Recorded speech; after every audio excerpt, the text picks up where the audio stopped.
بسم اللہ الرحمن الرحیم. ایک نئے پروگرام کے ساتھ آپ کی خدمت میں حاضر ہیں.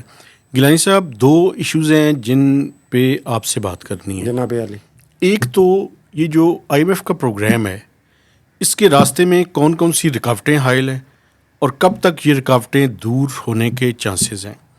دوسرا، چائنا کے ساتھ آپ کو یاد ہوگا کہ کچھ عرصہ پہلے آپ نے بتایا تھا کہ جو چائنیز آئی پی پیز ہیں ان کے لون کے اندر ہم ایکسٹینشن چاہتے ہیں فار 3 to 5 ایئرس پیریڈ.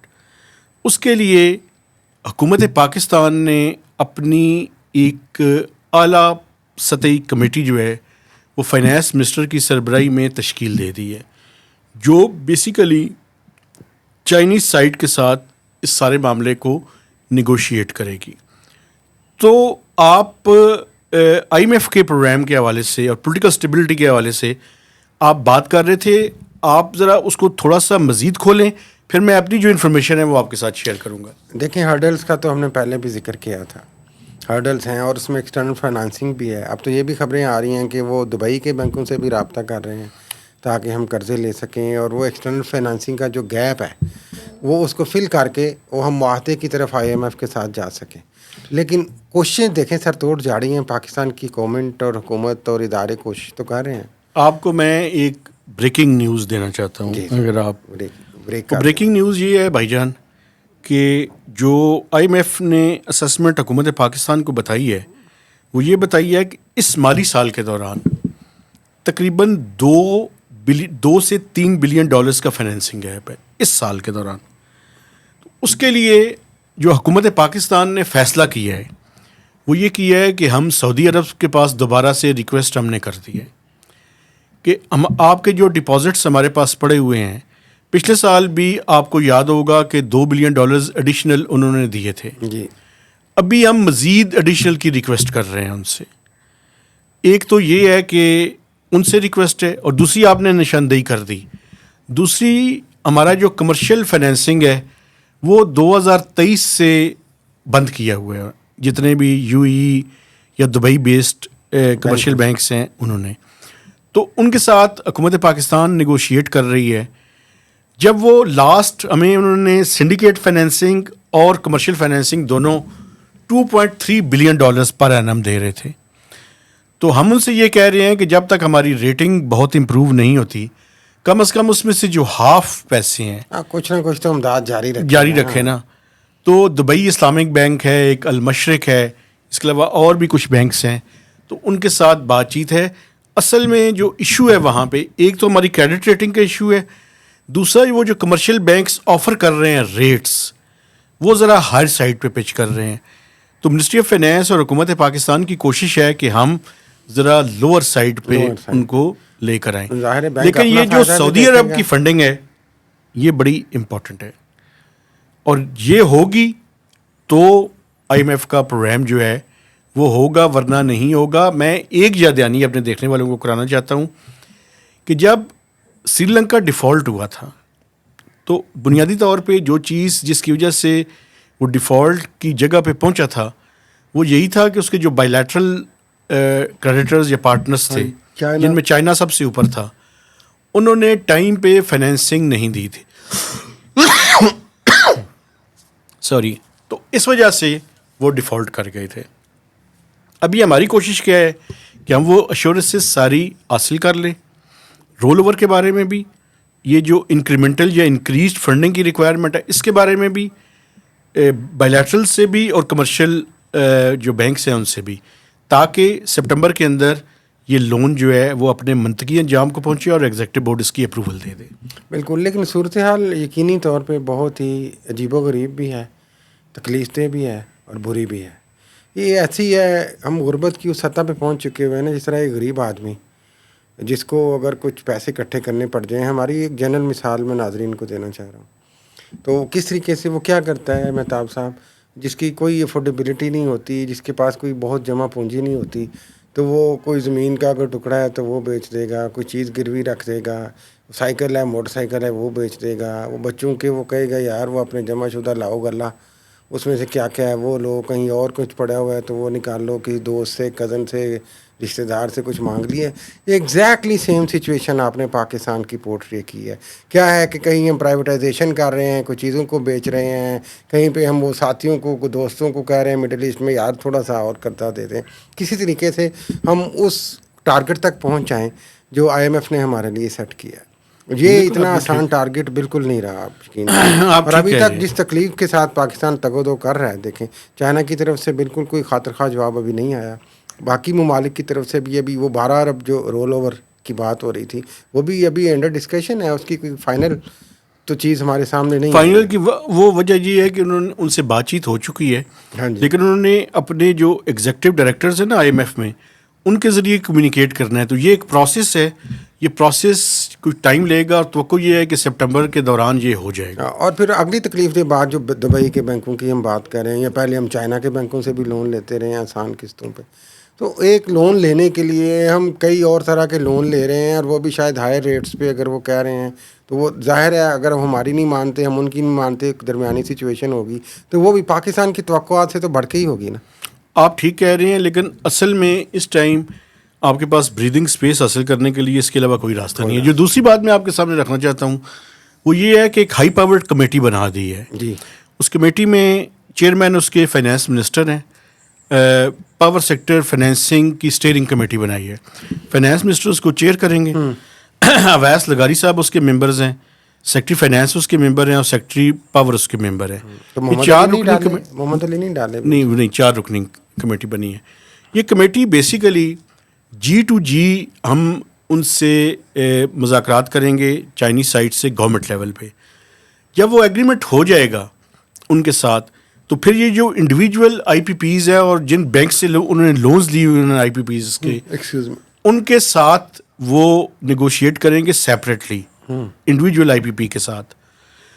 وہ جب ایگری ہو جائیں گے تو پھر ان کے جو ایگریمنٹس ہوئے ہیں ان کو آلٹر کیا جائے گا، ان کے اندر تبدیلی کی جائے گی. چونکہ ہم چاہتے کیا ہیں، 2036 تک ہم نے $15.4 بلین ان IPPs کو ڈالرز کی مد میں ادا کرنے ہیں، جو لون ہم نے لیا ہوا ہے ان سے، جو ان کے ذریعے ہم نے فائنینسنگ کی ہوئی ہے. ہم اسٹیگر کرنا چاہتے ہیں فار 5 ایئرس. تو اس کی اماؤنٹ جو ہے وہ 16.6 تقریباً تک بڑھ جائے گی. چونکہ جب آپ اسٹیگر کریں گے تو اماؤنٹ میں بھی اضافہ ہوگا، لیکن اس اسٹیگر کرنے کے نتیجے میں جو ہماری ابھی 2 سے 3 سال کی فوری ریکوائرمنٹس ہیں ان میں کمی آئے گی. اور کمی ایک تو ہمیں ڈالرز کم دینے پڑیں گے، اور دوسرا بجلی کی قیمتوں میں 2 سے 3 روپے پر یونٹ کمی ہوگی. اور یہ بھی تو اللہ کرے اگر ایسا ہو تو یہ بھی ہوگا کہ اگر ہم کچھ اسٹیبل ہو جاتے ہیں اللہ کرے اتنی دیر تک، تو ظاہر ہے تو روپی اسٹرانگ ہوگا تھوڑا سا، تو ڈالر کی ویلیو بھی تھوڑی سی کم ہو سکتی ہے. یہ توقع نہ لے کے نہیں، ایک اندازہ ہی ہے نا، اندازہ 280 سے نیچے لوگوں کو، وہ لوگ پھر توقع رکھنے شروع کر دیتے ہیں. 280 سے نیچے کی توقع نہ رکھیں، اوپر جانے کی توقع تو ہے. ابھی تک تو 280 کے قریب ہی چل رہا ہے نا، 278 280 کے لگ بھگ. تو اتنا ہی کہہ لیں چلیں. پھر بھی ایک میں یہ سمجھتا ہوں کہ اگر ہم ڈالر انفلوز کو بہتر کریں تو کم از کم اسٹیبل ہم رکھ سکتے ہیں. یہ بھی بہت بڑی کامیابی ہے ان حالات میں کہ ہم اس کو اسٹیبل رکھیں. ابھی آپ یہ دیکھیں نا، آپ کا $12 بلین کا رول اوور ہے، آپ کا $4 بلین کا کمرشل ری فائنینس ہے چائنیز بینک سے. اس کے علاوہ باقی ہم نے کوئی $10 بلین ہم نے باقی لوگوں کو واپس جو ہے وہ کرنے ہیں.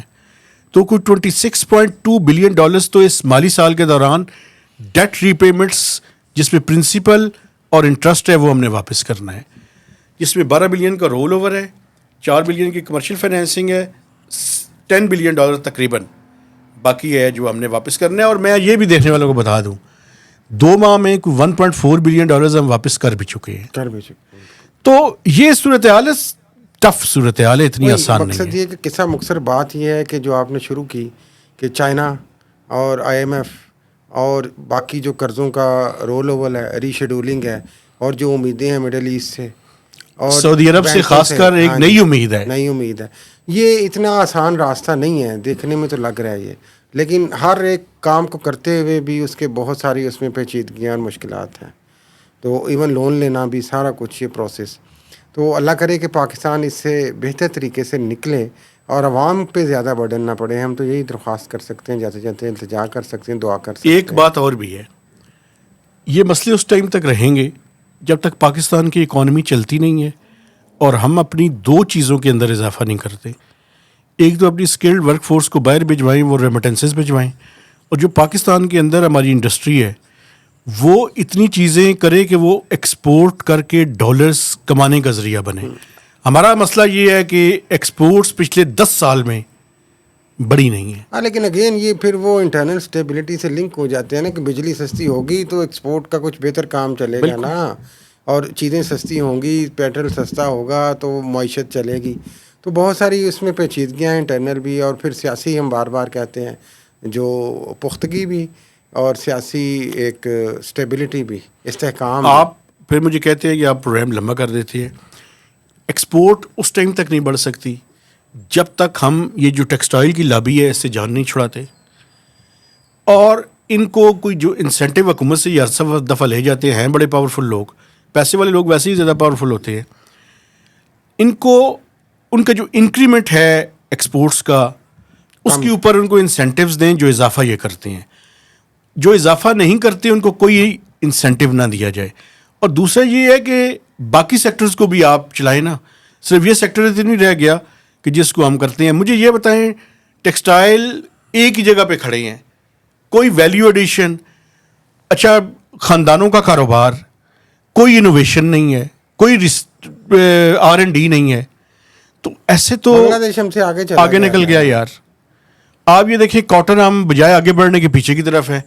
پچھلے سال ذرا کاٹن بہتر ہوئی ہے, اگلے سال پھر فارمر کہہ رہا ہے کہ میں نہیں اس کو سوئنگ کروں گا. پھر آپ ٹریگر ہو جاتے ہیں, یہ بھی اتنا آسان نہیں ہے, یہ مافیا اسی طرح چلے گا.